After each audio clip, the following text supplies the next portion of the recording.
분명히 수술도 잘 됐다고 하는데 숨쉬기 굉장히 답답하고 건조하고, 그래서 PRP 주사든 뭐 임플란트 수술이든 다 해봤는데도 안 낫는 분들이 있거든요. 네, 그런 분들한테서 공통적으로 두 가지 신체 특징을 찾을 수 있었습니다. 반대로 이 두 가지가 해결되면 코의 건조감이 한결 완화될 수 있습니다. 안녕하세요. 청아한의원 이문교 원장입니다. 오늘은 날씨가 건조해지면서 비염이 재발되거나 심해진 분들, 그래서 이제 비염 수술을 고민하고 계신 분들이 부작용이나 후유증이 남지 않도록 수술 전에 꼭 확인하셨으면 하는 내용들을 알려드리려고 합니다. 저희 한의원에 코 쪽으로 불편한 증상 때문에 내원하시는 분들은 알레르기 약을 먹어도 잘 낫지 않는 만성 비염, 그리고 빈코 증후군, 취비증 이런 증상들로 오시는 분들이 많은데요. 비염 수술 후에 증상이 재발되거나 비염 수술 이후에 부작용 내지는 후유증이 생긴 분들의 케이스 데이터를 모으다 보니 공통적으로 나타나는 신체 증상들이 관찰이 되더라고요. 그나마 수술하고 나서 비염이 재발했다 하는 정도면은 이 중에서는 그나마 제일 양호한 편이세요. 당연히 코가 꽉 막히고 막 입으로 숨 쉬어야 되니까, 내지는 막 수도꼭지 틀어놓은 것처럼 콧물이 나오면 당연히 불편하십니다. 하지만 전에 느껴보지 못했던 증상으로 불안하거나 우울해지는 그런 정도까지는 아니시기는 하거든요. 그런데 빈코 증후군 이런 증상처럼 비염 때문에 불편했던 걸 내가 없애려고 갔다가 오히려 평생을 이 숨쉬는 걸 답답하고 불편해서 신경을 써야 되는 분들이 계시더라고요. 분명히 병원에서 수술도 잘 됐다고 하는데 답답하고, 그래서 이제 PRP 주사나 임플란트 수술 이런 것들을 다 해봤는데도 장기적으로는 도움이 별로 되지 않았다 하시는 분들이 또 많았고요. 시간은 시간대로, 그리고 돈은 돈대로 다 썼는데 살면서 제일 기본적인 숨쉬기에 불편함이 생기다 보니까 불안감, 우울증 이런 것까지 생기는 분들도 많았고요. 그래서 이제 이 증상을 내가 치료했으면 수술 전에도 비염이 좋아질 수 있었을 텐데, 또는 부작용 가능성이 높으니 수술을 좀 더 최후의 수단으로 미뤄둘 수 있었을 텐데 하는 그런 너무나도 안타까운 사례들이 있더라고요. 그래서 수술 전에 꼭 한번 확인하셨으면 하는 마음으로 오늘 영상을 준비해 보았습니다. 먼저 말씀드리고 싶은 부분은, 이렇게 수술까지 생각할 정도로 비염이 심한 분들 중에서 생각보다 많은 분들이 이 비염이 코만의 문제라고 생각하시는 분들이 많더라고요. 그런데 만성적으로 지속되거나 재발되는 비염 같은 경우에는 정말 이 단순히 코에만 염증이 있는 분들은 상당히 적습니다. 몸 안에서 염증이 발생하고 있는 게 누적되어서 코로 드러난 경우가 더 많거든요. 이 몸 안의 염증, 그거랑 온도 변화, 특히 온도가 뚝 떨어지는 환절기나 이 춥고 건조한 공기에 취약한 거, 이 두 가지가 합쳐지면 코로 가장 증상이 극렬하게 나타나는 게 비염이다. 이 사실부터 좀 아셨으면 좋겠습니다. 그런데 아무래도 이 몸 상태에 대해서는 크게 관심을 두지 않고 순간적으로 이 비염 증상 자체만을 완화하거나 억제할 수 있는 그런 치료나 관리법들을 위주로 시도하시다 보니까 비염이 잘 낫지 않거나 수술하고 나서도 재발되거나 부작용이 생기거나 하는 거거든요. 그래서 그 중에서도 두 가지 증상 중에 하나라도 있는 분들은 특히나 비염 수술을 해도 재발되거나 부작용 때문에 고생하시는 거를 볼 수가 있었습니다. 비염 수술을 해도 재발하거나 부작용이 생길 가능성이 높은 분들의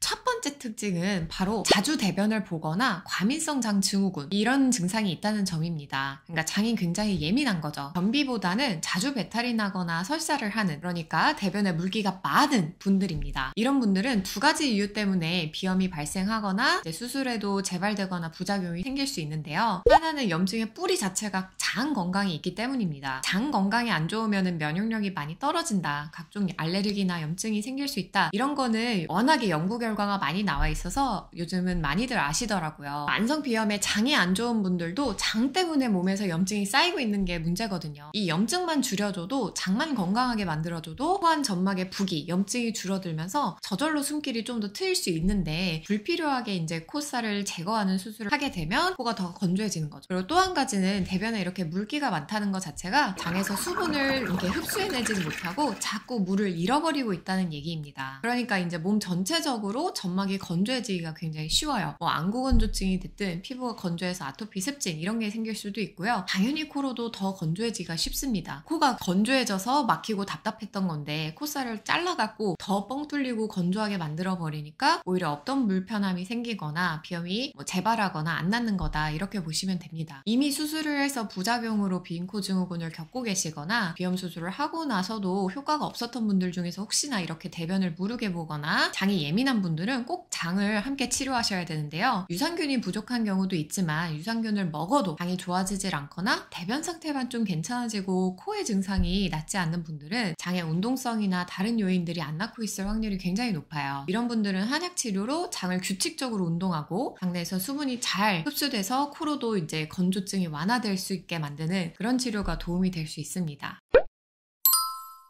비염 수술을 해도 재발을 하거나 부작용이 생길 가능성이 높은 분들의 두 번째 특징은 바로 소변을 굉장히 자주 보신다는 점입니다. 크게 불편하지 않다고 생각하시는 경우에는 그냥 내가 다른 사람들보다는 화장실을 좀 자주 가는 것 같다, 이 정도로 알고 계실 수도 있고요. 횟수로 치면은 하루에 8번 이상이면 꽤 자주 가는 거거든요. 밤에도 이제 화장실을 자다가 2번 이상 간다라고 말씀하시기도 합니다. 심한 경우에는 잔뇨감 때문에 화장실을 갔다 오고 나서도 조금 있다가 금방 또 가게 된다 말씀하시기도 하고요. 과민성 방광이나 급박뇨 이런 것들로 고생하신 분들도 꽤 많아요. 물론 이제 카페인이나 술, 방광염, 전립선 비대증 이런 게 없는데도 이런 증상이 있다는 거예요. 첫 번째 특징과 공통점이 바로 아마 보이셨을 거예요. 몸에서 소변으로 빠져나가는 수분의 양이 굉장히 많다는 점입니다. 우리가 물을 하루에 한 1리터에서 1.5리터 정도 마신다고 가정을 했을 때 하루에 한 5-6번 정도 소변을 보러 가고 밤에 자다가도 항이뇨 호르몬이 나오거든요. 그래서 소변이 농축이 되기 때문에 아예 안 가거나 아니면 어쩌다 한 번 가는 그런 정도여야 되는데, 그래야 이제 수분이 몸 안에서 잘 저장되고 쓰이고 있고 그다음에 노폐물만 적당히 배출되는 그런 걸로 볼 수 있는데요. 그런데 이렇게 소변을 자주 본다는 건 물이 아무리 몸에 들어와도 주룩주룩 빠져나간다는 거거든요. 그렇게 되면 몸에는 항상 수분이 부족해질 수밖에 없어요. 그래서 이제 코 쪽으로는 건조해서 비염이 잘 생기는 거고, 부가적으로 이제 몸 쪽으로는 만성 피로에 시달리거나 아니면 안구 건조증, 악건성 피부, 아토피, 습진 이런 것들이 같이 있을 수 있습니다. 이런 분들은 아무리 물을 몸에 들이부어봤자 하루에 2리터씩 막 마셔봤자겠죠. 어차피 다 나가고 있으니까 코는 계속 건조하고 막히고 이럴 수밖에 없어요. 또 이런 분들이 불필요하게 콧살을 잘라내버리면, 많이 잘라낸 게 아니라고 하더라도 수술이 잘 됐다고 하더라도 코가 더 건조해지니까 불편해지거나 수술을 한 다음에도 비염이 비슷한 것 같다 이렇게 말씀하시게 됩니다. 이미 수술을 해서 부작용으로 비인코 증후군을 겪고 계시거나 아니면 재발한 효과가 없었다 하는 분들 중에서 만약에 이렇게 소변을 자주 보는 분들은 몸에서 수분을 저장하는 능력 자체를 키우는 방향으로 치료를 하셔야 되고요. 특히 이 빈뇨, 소변 자주 보는 걸 치료하고 수분의 흡수를 늘려주는 효과가 있는 한약으로 치료를 하게 되면 소변도 줄어들고 코 점막에도 수분이 채워지니까 코 안에 건조감이나 답답함 이런 것들이 좀 줄어들 수 있습니다.